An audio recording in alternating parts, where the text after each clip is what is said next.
Hey guys, welcome back to Well and Worthy Life. I'm so excited to have a wonderful guest with me today, Dr. Jessie Hehmeyer. Dr. Jessie is the physician founder of Well Empowered, where she practices data-driven, outcome-oriented functional medicine. I love this because when she created Well Empowered, and I love that name, Well Empowered, like Well and Worthy Life, right? With one commitment in mind, providing you the foundation of health and vitality that transforms your experience of life and alters what is possible for you. She does this by getting to the root cause, something different, right? And people that have been on here or listening for a while, I have had some functional medicine doctors on here, Dr. H, and I'm so excited to have you here today with me. It is such a pleasure to be with you, Deanna, and your tribe. Thank you for the opportunity to collaborate and partner in sharing the goodness of vitality and health. Yes, exactly. And I love what you're doing. I mean, we talked before the recording and a month or so ago before I went to Europe and before you came back. And let's just tell everybody, well, first of all, I want to tell everybody where you're living at this moment. So tell everybody about that. And then we're going to go backtrack and tell everybody about how you got interested in functional medicine, because I think that's something really important. Yeah, absolutely. Well, first of all, I live in Lucerne, Switzerland. So I call it working remotely.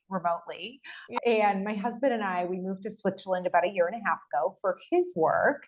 And I am grateful and fortunate enough that I can bring my work with me wherever I go. So I now work from Switzerland. And my business is all virtual too. So that is the beauty of what we do, because we can meet with clients from anywhere. But I love this because I was just telling you, I just went to Switzerland because one of the days I had free, me and my girlfriends did an e-bike tour through Switzerland. And it was so beautiful, so clean. I'm like, of course you'd want to live in Switzerland. I've got to go back and visit Switzerland more. Like, truly. And, to the point where it is kind of like a pinch me beautiful location, right? It is, I call it supermodel gorgeous. It is so gorgeous. And it, as you were saying, right, it runs so well. As I shared before we hopped on today, one of my friends who lives in Switzerland, but isn't from Switzerland, texted me last week before I came back. And she said, "Are you back in Disneyland yet?" Like it really has this like, whoa, kind of feeling about it. It's just so beautiful and like so clean and just, I mean, what a great place to live a well-empowered life, to be honest, a well and worthy life, a well-empowered life. I mean, what a way to practice living that, I mean, really. Yeah, the environment definitely calls for health and vitality. Yes. Right. It's culturally speaking, it's very centered around being out and using your body and enjoying your life. Right. They really honor the wonder of this land, and also they honor what it is to live fully. Right. We're multifaceted people, and being out there in the world exploring and is a big part of the culture. So it definitely, it is a wonderful thing. And I'm very grateful for the experience. Oh, I know. So if you guys are listening, you need to go visit Switzerland for sure. That's got to be on your bucket list. Okay. But let's backtrack a little bit. And so how did you end up here in functional medicine? What helped you create Well Empowered?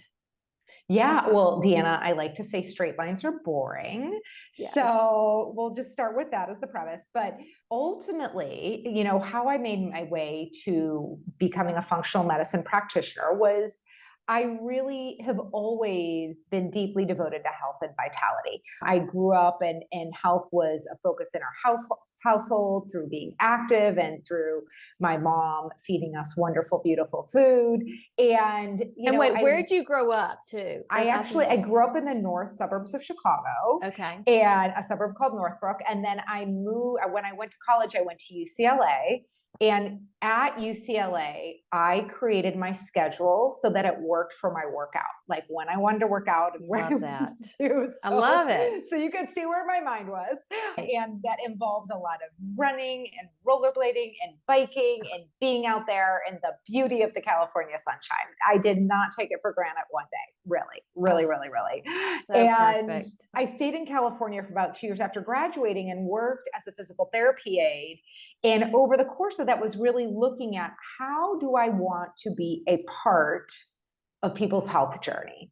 So I started considering graduate degrees at that point, but ultimately chose to move back to Chicago, downtown Chicago, and opened up the first high intensity strength training, boutique strength training facility in the city at the time in 2002. Wow. And was the managing partner there for about 4 years, at which point I really I wanted to be able to contribute to people on a deeper and more meaningful level. And part of that was related to my journey, right? Mm-hmm. For me, I had, been on the weight loss roller coaster, despite my commitment to health and despite how active I was, right? For over 10 years at that point. And I really got that it was interfering with my ability to be present and fully contribute in this world. Like being constantly focused on my weight and what I was eating or what I wasn't eating. And at one point, there were a number of aha moments, but there's one in particular I remember. And I'll just say a little bit about this moment because I think people can relate to this, right? I was standing in my kitchen in Lincoln Park in Chicago, and I was holding in one hand a glass that kind of had like a little sludge at the bottom of it. Mm-hmm. And in my other hand, I had my car keys. And there was this noise. It was kind of like a kind of noise, and that was my stomach, right? And it was given by this sludge filled glass was the remnants of a master cleanse, right? It was like I know, right? Please. Yes, eye roll of recognition, right? It's like, okay, what was it? It was like cayenne pepper and a little lemon juice and maybe some maple syrup, I think. I don't even know. It was all kinds of shenanigans, right? And so I was starving because I was doing this ridiculous master cleanse for a few days. Mm-hmm. And it really, and the keys, by the way, they were in my hand because naturally when you're starving, you go to McDonald's and get a McFlurry, right? And so that was like the solution, right? And I really got in that moment this ridiculous paradigm we were born into of deprivation or overindulgence, of all or nothing. And being able to see that, and also being able to see what it was costing me to live in this inherited paradigm made me just go like, no, this is not how my life's going to go, right? And so that was one of multiple moments where I drew a line in the sand and really committed to a journey that I now call mastering your middle ground, right? And that mastering your middle ground is really born of equal parts heart and science. And it's one of the primary things I do in my data-driven functional medicine work is guiding people in the realm of weight loss. I certainly work in other areas as well, but guiding people who have struggled for years or decades in this area. But one of the things I got was that, okay, it was great for me to figure out my path, but if I really wanted to be able to contribute to others, I needed to learn about the body because different bodies work differently. Different bodies have different obstacles. Different bodies have different needs, right? So that led me to go to graduate school and get tooled up with the science that I needed to be able to become a functional medicine physician and do what I do. So I love that all or nothing mentality. I was stuck there for so long too. And that diet roller coaster. I mean, always trying to find the next best diet to lose that weight quick. And, I never had that much weight I had to lose. It was always that little bit, like 5 pounds, maybe. I think the most I ever gained other than having children was 10 pounds, but I started that roller coaster about the age of 15, I think 14 or 15. My mother put me on my first diet, and so it took me years too to figure out, like, this is not working. I was a lot older than you by the time I figured that out. I only figured that out at, like, maybe when I hit 50. I was like, this is really not going to work at this age. Yeah. I think that all or nothing mentality, so many people get caught up in that.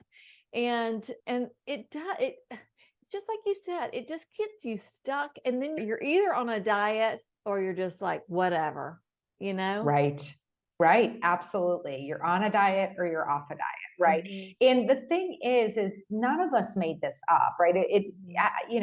It's been going on for generations. Mhm. And so I think it's helpful to kind of see, right? You said your mom put you on your first diet at 15. And if you look back at when you were 15, Deanna, do you think that 15-year-old you needed to be on a diet? No, No, no, yeah, absolutely right, not. Yeah, right, no. right. Yeah. So it's, I think a lot about how this all evolved for us, but the punchline is we didn't make it up because we never would have.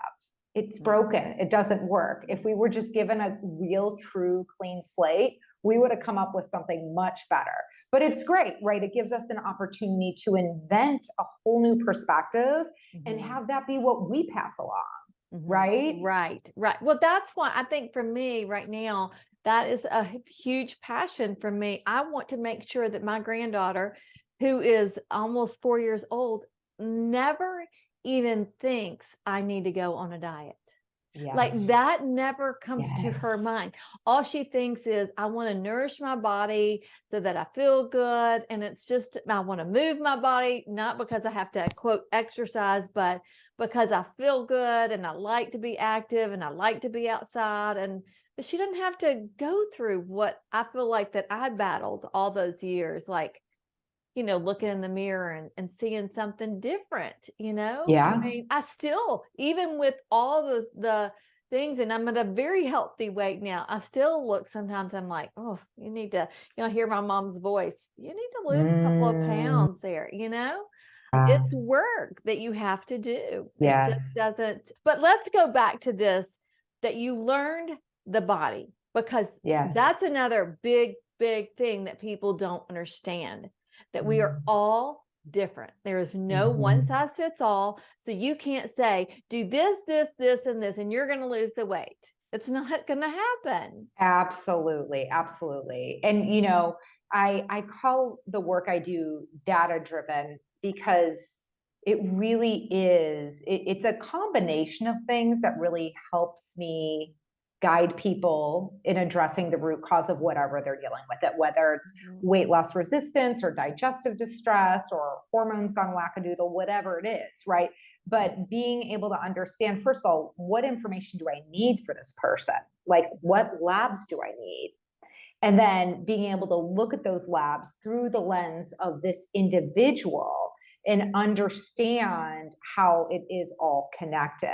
And Mhm. then translate that to, okay, what's going to make a difference? What do we need Mhm. to do here such that the body heals, such that we address the root cause of chronic constipation, diarrhea, bloating, or weight Mhm. loss challenges, or, you know, menopausal symptoms, whatever it is, right? Mhm. And, when I get a notification that I have new lab results in, I'm like a kid at Christmas. I like cannot wait to open them up Uh, and see what we're going to discover about this person. mhm. It's just really exciting work. I tell my clients all the time, you've got to get your labs. I mean, I'm not a doctor, but you need to go get your labs. You need to Yes. go ask your doctor for your labs. With unfortunate part is, trying to find a doctor. And that's why I'm so glad to have you on today to kind of, show people that you don't have to go to your traditional doctor to get your labs. A lot of times I will tell people to go to their doctor and get their labs, and they come back to me and they're like, my doctor said, like, I'll say, well, go get your hormone panel, your metabolic panel, or whatever from your doctor. And they're like, no, my doctor said there's no reason to run that. They know that I'm in menopause because I don't have a period and my Right. hormones are, I'm like, well, Yeah, but you don't know where your hormones are. You like you still Mhm. need those labs. You still, Mhm. and these doctors, I don't really understand why they don't run the labs, but they don't. And then even if they did run the labs, let's be honest, they don't have the time to spend with you to go over and come up with a plan to get to the root cause. Unfortunately, right now, a lot of doctors are throwing medicine at whatever it might be. You have Right. anxiety? Oh, here's an antidepressant. Oh, you want to lose weight? Oh, we have a new drug out for that now. Oh, Mhm. and that's not getting to the root cause. We know. I mean, if you go off the medication, if it's not sustainable, which most of the time we don't want to have to take medication for the rest of our life if we don't have to. Some people have to. But Sure. what can we do to make it sustainable? So I'm wondering, what do you find when a menopausal or perimenopausal women come to you and they've all of a sudden started gaining weight, they can't lose weight? What do you find? Is there a more common thing that is happening with them? Yeah, there are a few different things I begin to think about in that situation. The woman who's perimenopausal or menopausal and is struggling to lose weight. And sometimes it's like for the first time in their life, right? I Hmm. was talking to a Right. woman yesterday who I'm working with, who she's like, whose body is this? Right? Like this has never been a I've problem for heard me. this And too. now it is, right? Hmm. But when the way of, okay, what is at the source of this? I think about a few different things. One is I start to get, well, yes, we want to make sure the thyroid is working well. But what's interesting is that it's so rarely the thyroid, but we have to make sure it's not the thyroid at the same Hmm. time. Hmm. Right. So doing a very comprehensive assessment of the thyroid is essential. So, what's commonly done when the thyroid is checked is a test called TSH, and that's an important puzzle piece.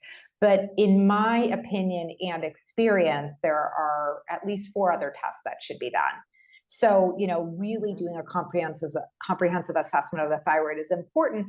And if someone does need thyroid support, we want to make sure they get that thyroid support. But even then, when it comes to weight loss, even around perimenopause and menopause, it's never just the thyroid. I've never seen anyone who was diagnosed as hypothyroid at any point in their life who began to support their thyroid appropriately, who suddenly like the weight was just handled. In other words, Hmm. yes, it must be addressed if there's a problem with the thyroid, but it's rarely the only thing that needs to happen. So there are three things that I commonly look for in these situations outside of assessing the Hmm. thyroid. The Hmm. first one is looking at optimal insulin sensitivity. So, what happens for a lot of people is that their fasting insulin levels are quote unquote normal, but they are far off of optimal.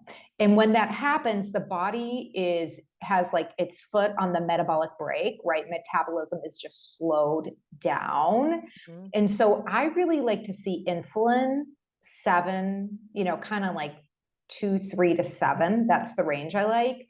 Hmm. Whereas, oftentimes the lab normal range goes up to 19 or 20. So I've got a much tighter criteria that I'm looking at for, does this person have optimal insulin sensitivity? So that's the first thing, is looking at, is there compromised insulin sensitivity, or is it optimal? The Wait, second, before you yes, say anything else there, I want to say this because I think that's a great thing so you're looking for optimal. You're not looking for yes, average. And I yes, think that's what, unfortunately, they have this average range like, oh, well, that's good. Well, no, we don't want to be average because let's face it, the average of America, especially, is not anywhere close to what we want to be. So I want to really yes. point that out to people. You don't want to be average. Well said. Very well said, Deanna. Truly, truly, truly. Yes. And then, the second thing that I look at is inflammation. Mm. So, inflammation, a lot of people have heard the term inflammation, and oftentimes I'll talk to people and they'll say, I'm really inflamed. And I'll say, tell me how it's showing up in their body. And they might say, my joints are achy, or my skin is, I get rashes, or, my digestion's, I get bloated all the time, right? They share how they experience inflammation in their body. And while that can be helpful, way more often than not, people don't have symptoms with elevated inflammation. And so we want to make sure we get the number and we don't guess whether someone has symptoms or not. I'm going to be looking at inflammation. And there are different ways we can test inflammation. The two I most commonly look at in the way of labs, one is called HSCRP, which stands for, if you want the long name, high sensitivity C-reactive protein, but HSCRP. And I like to see that under 1, so 1.0 or less. And then the other one is something called homocysteine, which often isn't thought of as an inflammatory marker, but in my opinion, very much is. And I like to see that between 6 and 8. So those are two inflammatory markers. And if inflammation is elevated, similar to that insulin, if it's suboptimal, if it's higher than, that 7 range, the body is going to be shifting to energy conservation, aka fat storage mode, right? Elevated inflammation means conserve calories, right? And our body's, incredibly intelligent. That inflammatory response evolved to protect us and keep us safe from acute or, kind of short-term immediate injuries, right? Imagine hundreds of years ago, if you were foraging and you injured yourself, you broke a leg or something like that. Well, nobody's around, you're in the forest and you can't get more food. You better be able to conserve some calories until you're able to get your tootsies to some more food, right? So very intelligent, but it's that chronic inflammation that we're looking at with these numbers that's really the problem. So that second one is inflammation. And then the third common thing that I look at for people who are perimenopausal or menopausal and are struggling with weight is their detox pathways. Right. And the thing is that there are a lot of different ways we can assess detox pathways, and I'm going to look at it differently for different people. But when our detoxification, detox is such a chic word. I'm always like, if you put detox on a supplement, you're just going to sell a lot of it. So like everybody should use detox on their supplements, right? Exactly. But their actual physiological processes are detoxification pathways. And when they are not working well, toxins accumulate and hormones don't get metabolized properly, and our microbiome functions differently. So it really sets the stage for damaging cells, for damaging our ability to produce energy, for increasing inflammation, for a lot of different things that interfere with our ability to lose weight. So again, those 3 things, we talked about the thyroid, which most people are familiar with, but the 3 things really are optimal. Does this person have optimal insulin sensitivity? Is inflammation elevated? Are their detox pathways, quote unquote, gunked up? Those are different things that I look at with people. So on those tests, are those all blood lab tests, or are they the dried urine test? So the first 2 tests, insulin and inflammation, those are blood tests. The detox pathways tests, it depends. There are different things I do. So there will be some things I look at in blood because it helps, for example, B12 is a nutrient it's one of many nutrients required for healthy detoxification pathways to run.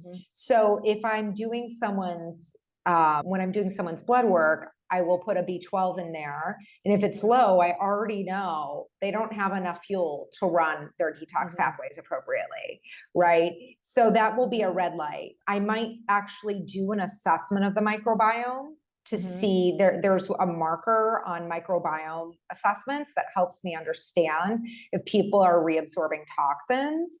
I might do an assessment, a salivary assessment or a urine assessment of sex hormones.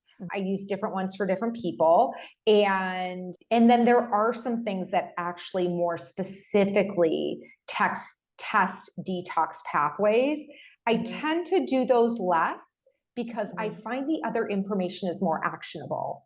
And I Mhm. always want actionable information, you know, like, you know, Right. there's information that's interesting and there's information that's actionable, and we want information that's both interesting and actionable. I love So, that. Yes. Okay. So let's talk about actionable.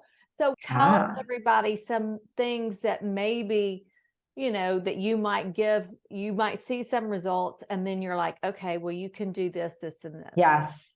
Yeah. So with insulin sensitivity, I will be looking for nutrient deficiencies that are either interfering with healthy insulin production or healthy insulin, like receiving the message, right? All of our hormones, insulin's a hormone, and all of our hormones work like a ball and a mitt, right? Think of the ball as the hormone and the mitt is the receptor.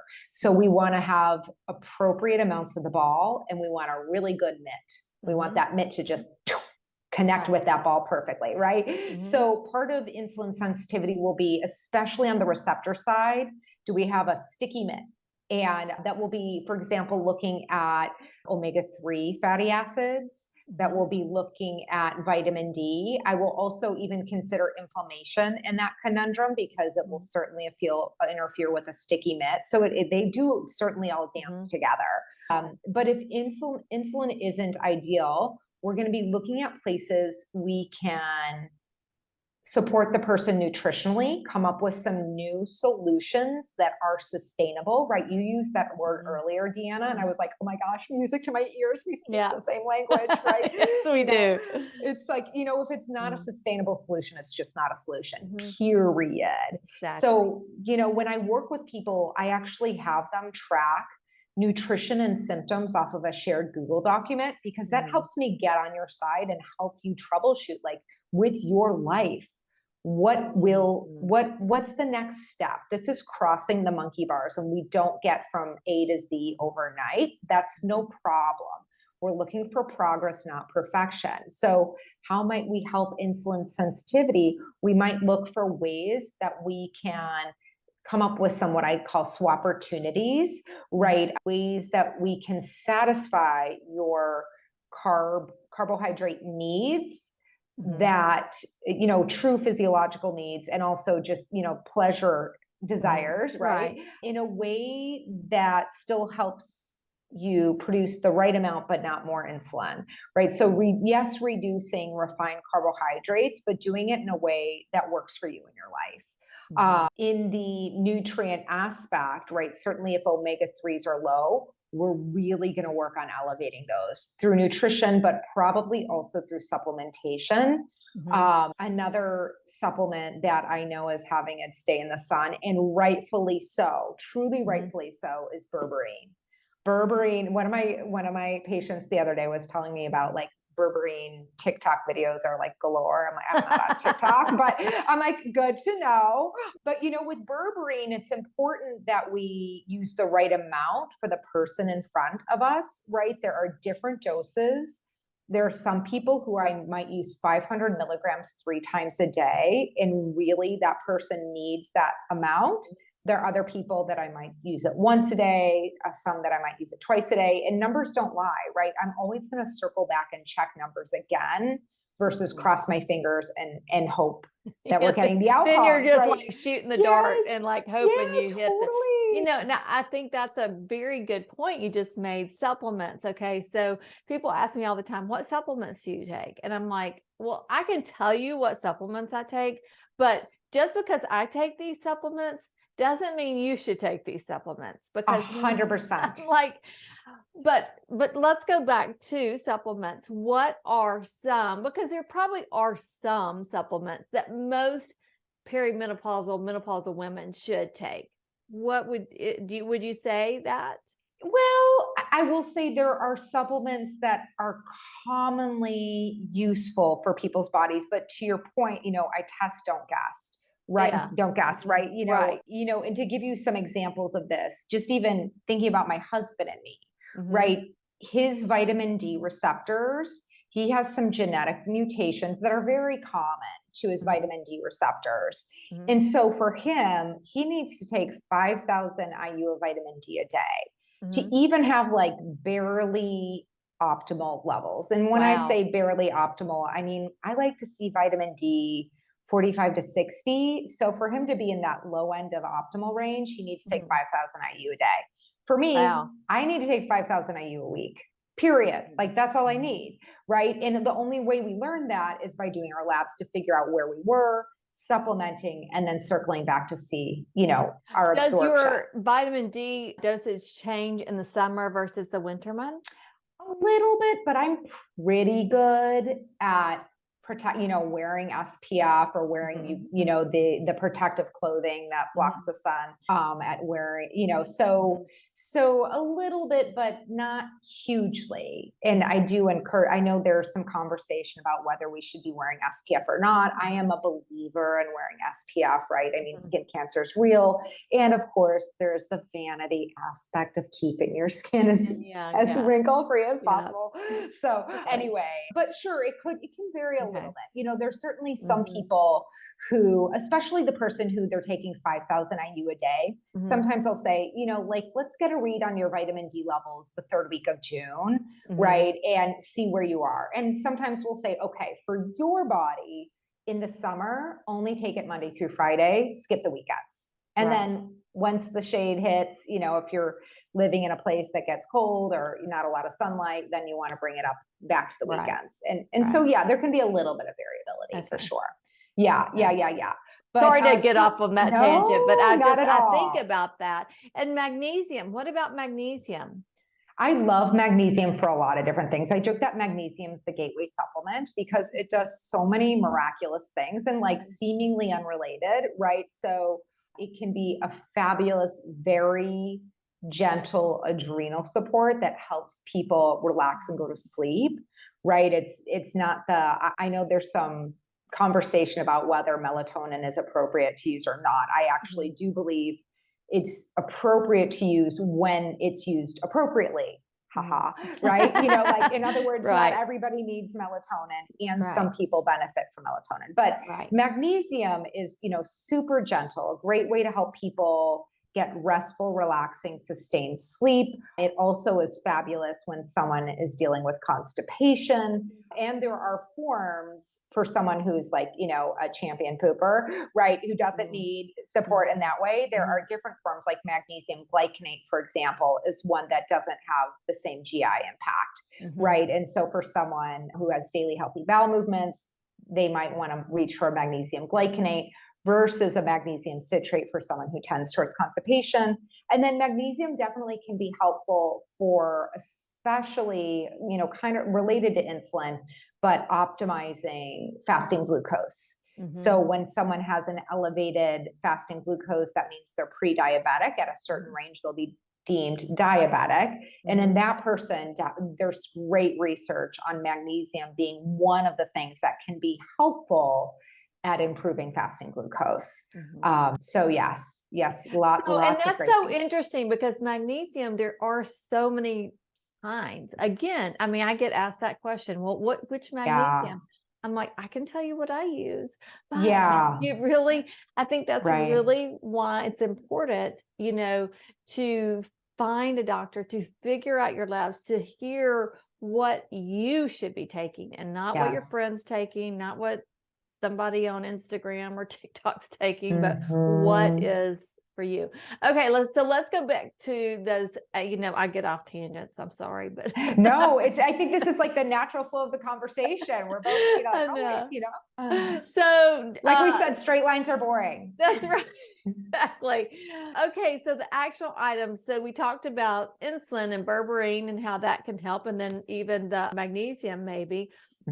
So, and then just really eating, going to probably just maybe cutting out some of that processed foods. You're making really the sugar, right? Yes, the sugar and simple carbs, and then alcohol in excess, and especially those sugary drinks, right? But Rome wasn't built in a day, right? We doesn't happen overnight. So I'm such a huge, when I collaborate with people, it really is, okay, let's get clear on your next step.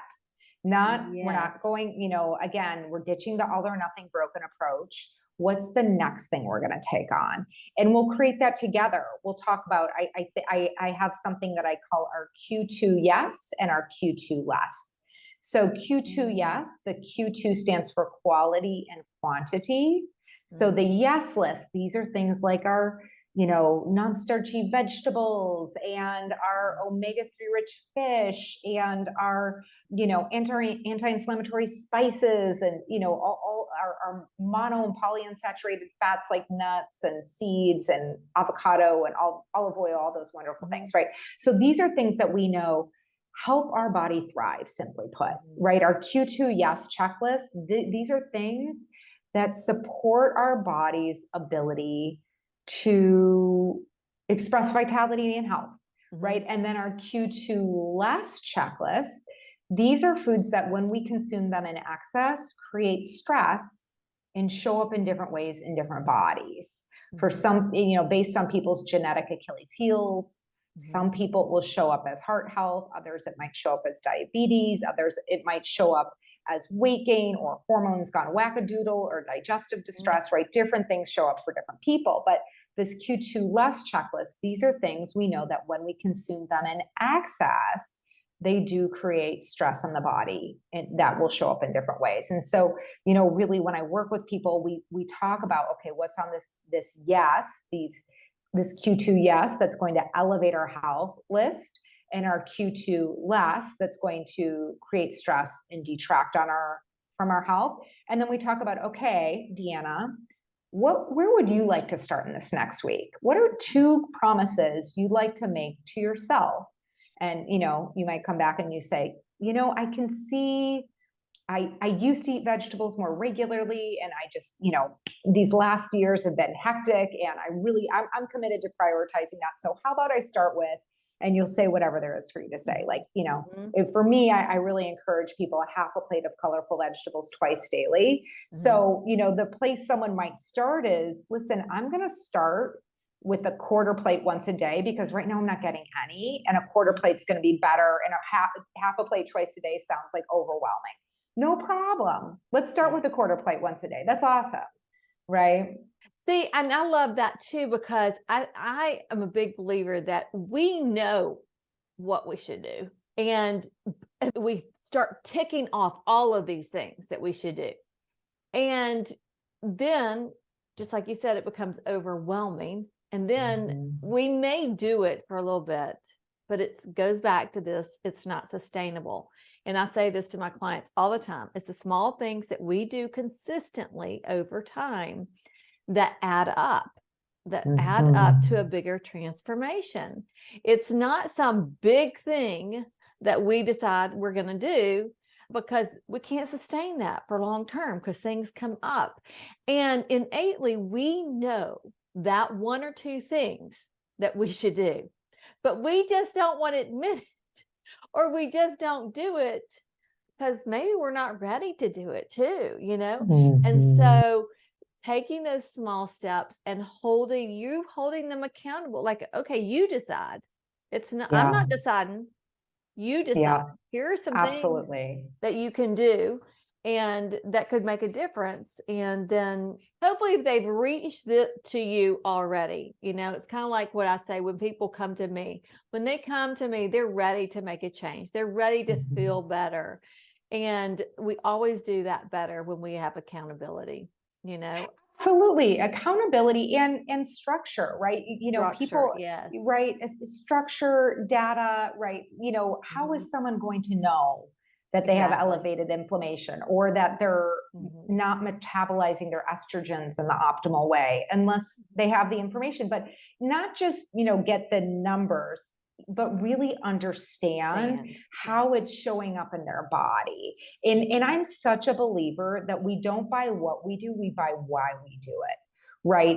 And so, another part of my work is not just giving people information, but guiding them and getting connected to their why, right? So I do that same thing in my program. I love that. I love it. I love it. Love it. Totally love it. And if you think about, as a mom, Deanna, I can't imagine how many nights you woke up in the middle of the night to care for a child, right? A lot. And like the things you had to do at those moments, we won't talk about, right? When they Right, needed your right. help, right? Yeah. But, you didn't think about it because your why was so clear. I mean, devoted love, period. Like, why devoted love? Like, I mean, Yeah. just thoughtless, right?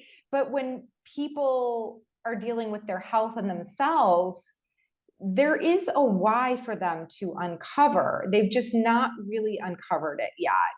And so the what itself might not be naturally compelling. In other words, wine is delicious, why not drink a bottle? And cookies are too, so you should have some of that, right? but Right. but really, why not lies in what's at stake. Like, really, what's the 5-year future look like in the downward spiral future? That Yeah. might be Oh, pretty sucky to consider, right? well, But then on the flip side, what's the spiral up future look like? Like, what's the carrot dangling? What becomes available for you through triumphing in this area of your life? and I think that's really important and really digging deep into figuring out that why, because it can't be, well, I want to fit in these jeans, or I've got an upcoming wedding, or, I mean, like there's got to be more to it, because once you reach that place, then a lot of times seen it. I know you've seen it. People reach that destination and then they backtrack. They go back to, and it Absolutely. goes back to that all or nothing mentality. And yeah, so I think that's a really in balance wellness method.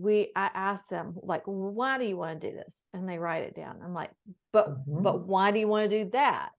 And then they write it down. We just keep asking why until we get Yes. to that real powerful why, because you and I both know things come up, and it's not like we have to be perfect. I hate, if I have to be perfect at anything, I'm like, no, this is not going to work for me because I'm not perfect.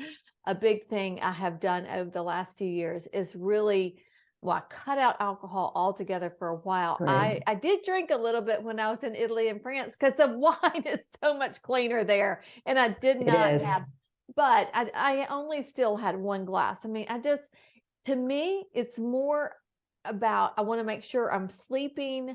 I want to make Yeah. sure I feel good the next day.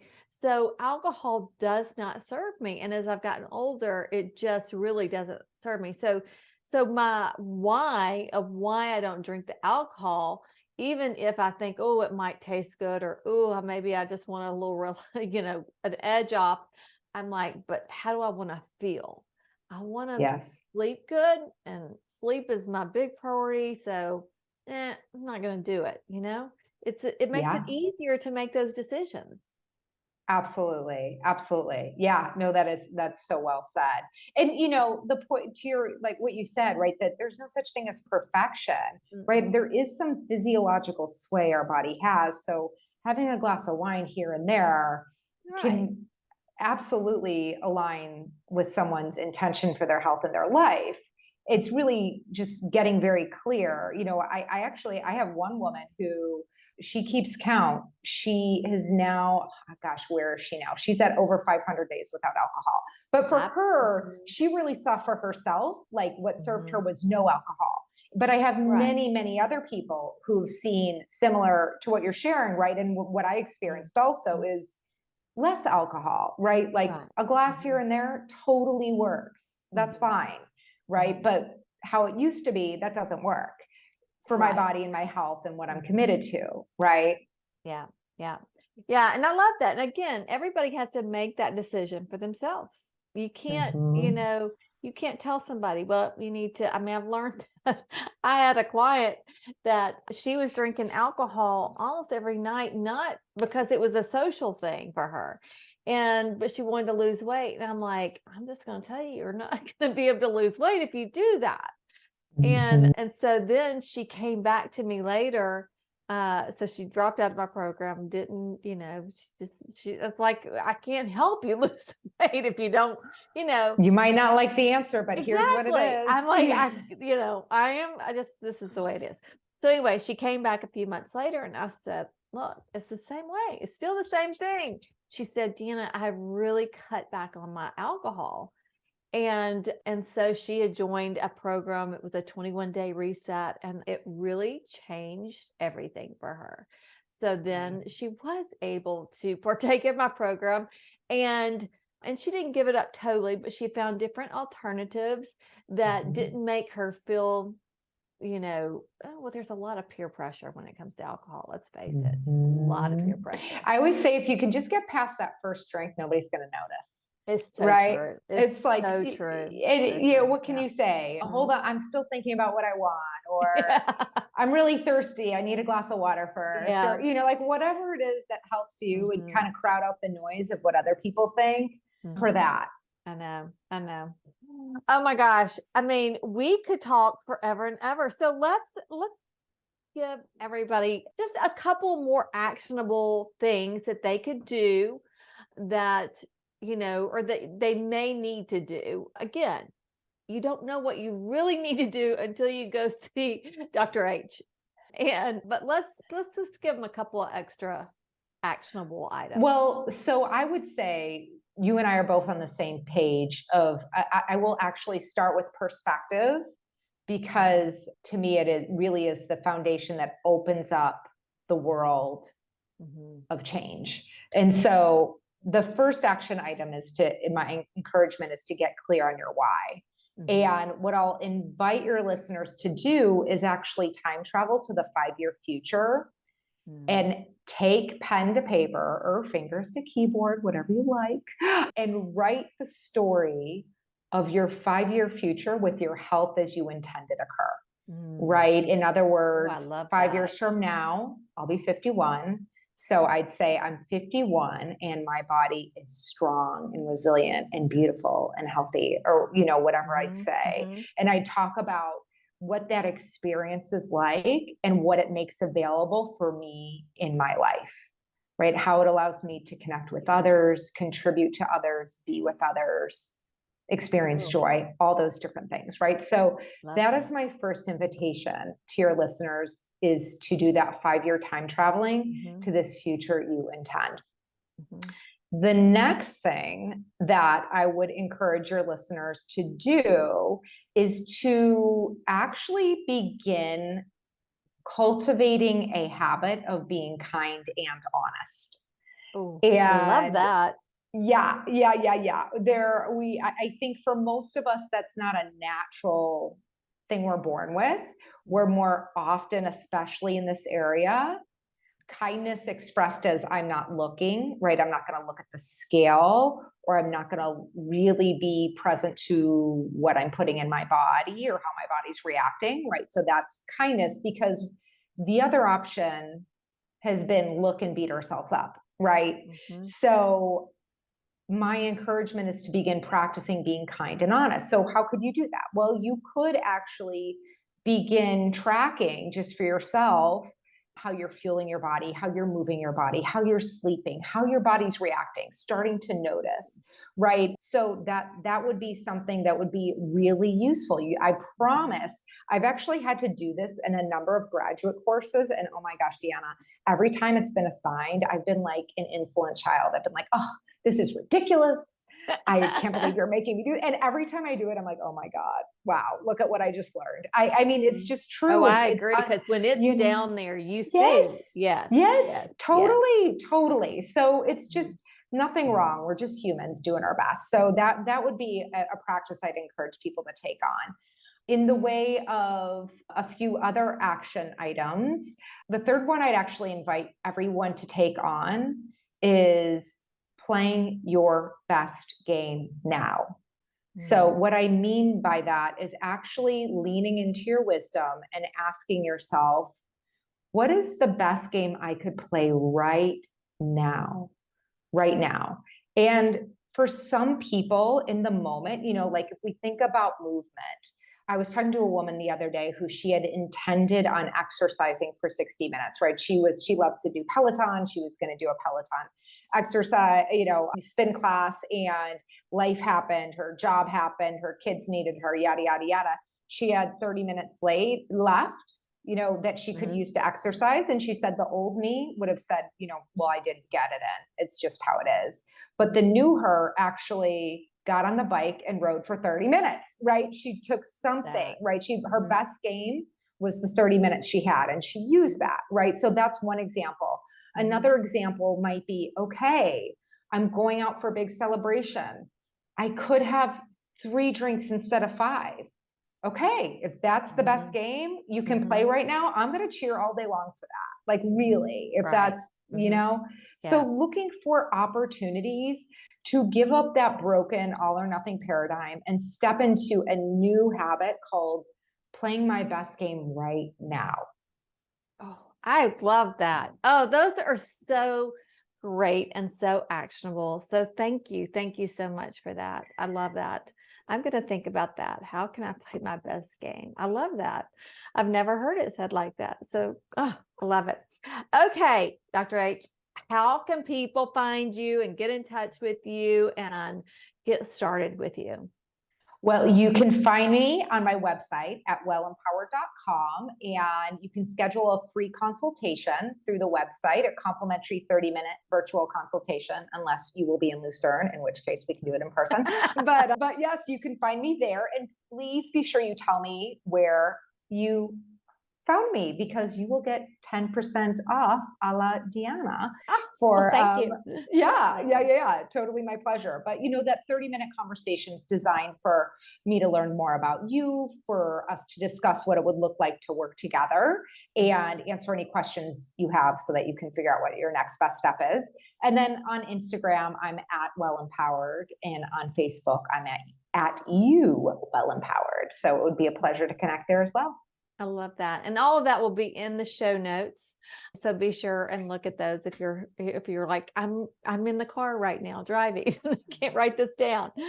So, well, Dr. H, thank you so much for taking the time to meet with me. I'm guessing, what time is it there? It's late there in Switzerland. It is 6:30. 6:30 Oh, okay. p.m. Okay. Yeah, not so bad. Okay. It's not so bad.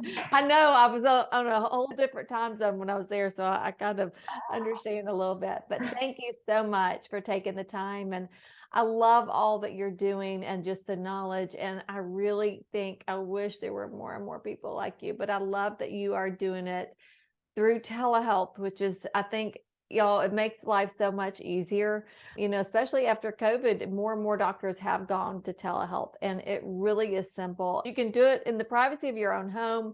I'm guessing you send tell them what labs they need, and then they go to a lab close to their house. Is that? Yeah, exactly. We get people set up with appointments near them to complete their labs. Some of the kits we complete are in-home kits. So it just depends on what labs we're ordering, but usually it's a combination of the two. Yeah. Well, again, thank you so much for joining me today. Thank you so much, Deanna. It's been such a pleasure to be with you and to share our love of health and vitality with your listeners here. Well, thank you.